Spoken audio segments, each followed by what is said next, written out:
Hi, I'm Tim. And I'm Jenny. Welcome to Practically Humans. This is what we're talking about today, this book. Yep. So we read this book, the book not together, separately, because it's kind of weird reading a book together. It's like one of those things you don't... There's a lot of things you do together as a married couple, but you don't just like sit there like, hey, come in close and you exchange chapter by chapter. That's not something you do. So the title is The Only Investment Guide You'll Ever Need by Andrew Tobias. I completely updated. It's been completely and utterly, all the bad words were taken out, and it's topical, it's woke, it's very 2018, because that's when we bought this. Yeah, we're talking about the book, and this is I don't think this is the latest version, but it's still pretty much, it doesn't really matter. How much has investing changed in the last 4 years? Well, a lot actually. Well, not really. Okay, but not really. It's just. But this is about the basics of investing, and that's really why we got it. I know, Jenny, you read a lot of reviews before you bought it. Yeah, just as how I usually buy things. There's always a lot of reading the reviews first before finally getting it. Which is very practical, by the way. But yeah, I read a lot of Amazon reviews as well as other finance blog reviews about the good investment books to get you started on investing, and it looks like this was the best candidate when I was doing that back then in 2018. So what from reading the reviews though, what did you think was like the most important? That is very beginner friendly and actually tells you the how of investing, because that's what we didn't know back then. Like, we know that investing exists, but like what is investing anyway? Because you know what, we are pretty basic with our investing strategy. We do a lot of investing in like index funds, very simple things. But in this book, it actually explains what they are. It's a term you hear often, but there's no real concept that's just kind of laid out. So that's what I think was very good about this book. It just starts with the basics of what you need to know. If you're good, if you're bad with money, no matter what, you can kind of get an understanding of what's out there, what your options are. Yeah, and what I really appreciate about it is it doesn't read like a technical finance like review, like a Wall Street article.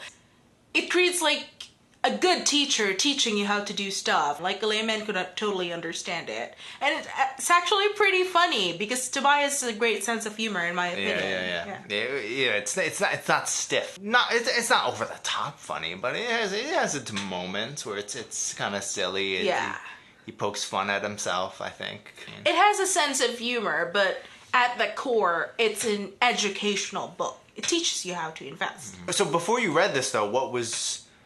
I know. What was like your understanding of investing? I mean, we were kind of at different levels. It's just like a fancier term for gambling is how I pretty much view it. It's very, what we see in the media. It's very like win all, lose all. Yeah. It's American Psycho, Wolf of Wall Street. That's what you think investing is, and that's not what it is at all. I mean, especially with the way technology's come along, you can be on the toilet and make an investment now. You can do it by yourself, and that's really what nobody tells you growing up.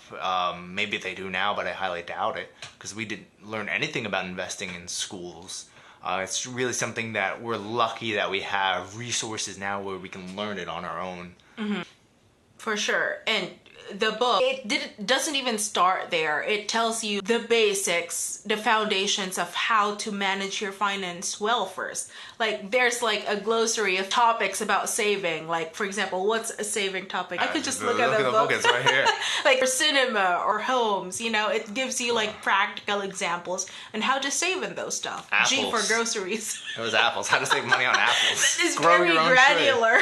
I mean, the book it's a very beginner friendly. That's what it was. I mean, before we read this book, we weren't even investing in our 401ks, which just seems silly at this point. Yeah, when I was offered a 401k matching in the first job that offered me one, I think I waited a year before I even contributed because I didn't know any better, and I was thinking that I would hate giving more money than I'm already giving for taxes and other stuff. I understand the concept too, because when you're younger, a 401k, it seems like so distant. You're 20 years old, you're gonna have to wait 45 years to get that money. That just seems ridiculous. I'd rather have the money now. It also depends, I think, still on the percentage match, because I had a job where it was a 1% match, so you do the calculations, I'd have to be about 300 to get any good return on it at all. So I still don't think that was worth it, but once it gets up to like even just 2 or 3%, it really makes a big difference.